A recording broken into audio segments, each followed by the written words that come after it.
Hi guys, welcome back to Tech Tuesday. As always, I'm Misha, the technical manager of Top Touch Solar Racing. So today is going to be the very last episode of our show. But fortunately, it's not over yet. Today we'll learn about all of the operations and the media that go in a project like this. And to explain a little bit about the media, I've brought with me Nina, our communications lead. Happy to be on the sofa? Yes, very much. How about we start off with the importance of communication in a project like this? Well, the solar car community goes far beyond just building solar cars. We also want to show that sustainable mobility is possible. But in order to show that it's possible, we need to communicate it to the world in form of videos, posts, interviews, news. So we could also say that our project is an educational platform in that case. Yes, indeed. And in order to educate people, we need to know how to show it. And aside from these more social aspects of the project, you're also responsible for making sure the socials, the car, and the events and all of the other things look more aesthetically pleasing. Is that correct? Yeah, that's the way to say it. As comms, we are also responsible of the graphic design and the brand image of the team. Could you give an example of that? Yeah, I think one of the most visual things that we work on would be the solar car itself, but also other things such as shipping container, the posters, banners, or team clothing. In the end, we have to make sure that everything within our team is consistent, but also that it has a personal touch, what differentiates us from the rest. I personally quite often refer to you as being part of the comms department, but it also includes marketing and press. With these tasks, what are your responsibilities as a team? It is very important for us to get our name out there, again to create awareness about solar racing and at the same time to reach possible sponsors. Being covered in national news or going viral are things that don't come from thin air. There's a whole strategy behind it that we need to follow. I'll be keeping an eye out for the newspapers. Today I've also invited Andrea, so I have to say goodbye to you for now, but thank you for being here with us. Yes, it was a pleasure. Hey Andrea, welcome to Tech Tuesday. Thanks, Misha. I'm happy to be here. So I could say that this project probably couldn't be sustained without the logistics and operations team. I know you're the core of organization of this two-year-long trip. Thank you. So I guess your task will be divided in what happens before Australia and during Australia, right? Yes, definitely.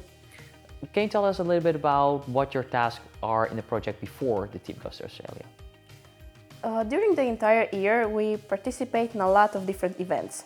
Our responsibilities range from facilitating the transportation of the solar car and making sure that there are always people available to promote the project, to making sure that the stand is properly arranged. During the building phase, we are responsible for moving materials and parts from our workshop to the other workspaces we use at the time. I see you have a lot on your hands. There's also a bit in which you arrange the entire trip to Australia. Could you tell us, for example, how the solar car and the other components are set? Australia is one of the most strict countries in the world regarding customs. First, we have to think about what equipment we need to bring in order to finish working there, but also the equipment necessary during the race, for example, camping gear. Then, everything we send needs to be cleaned, listed and labeled properly. And lastly, we put our car and tools in the shipping container. We send it overseas and pick it up as we arrive on the other side of the world. I see. And how about all the things that concern the people? Talk about visas and flight tickets and the rest? If we have to talk about entering the country, there are two main things we have to arrange: flight tickets and visas.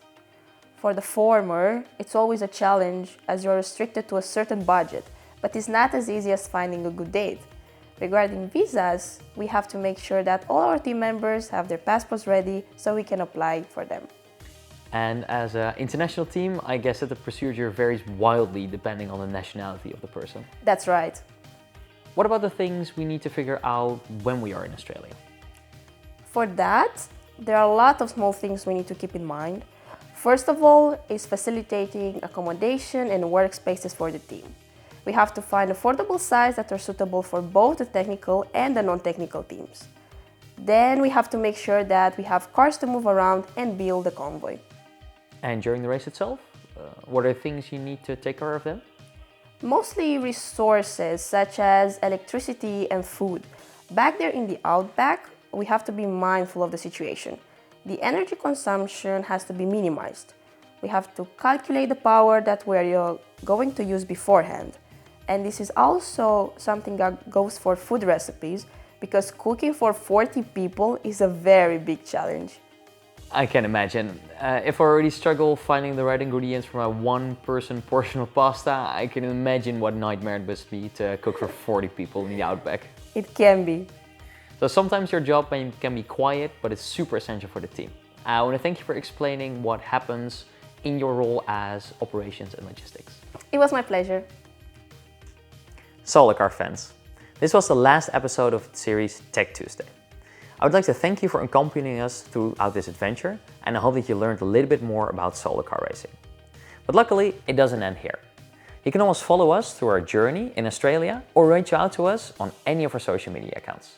Who knows, maybe you are going to be the next member of Top Dutch Solar Racing. Till the next one. Bye bye. Thank you for sticking around to the end of the video. Please subscribe to our YouTube channel, give this video a like, and we see you here for more cool content. Bye bye.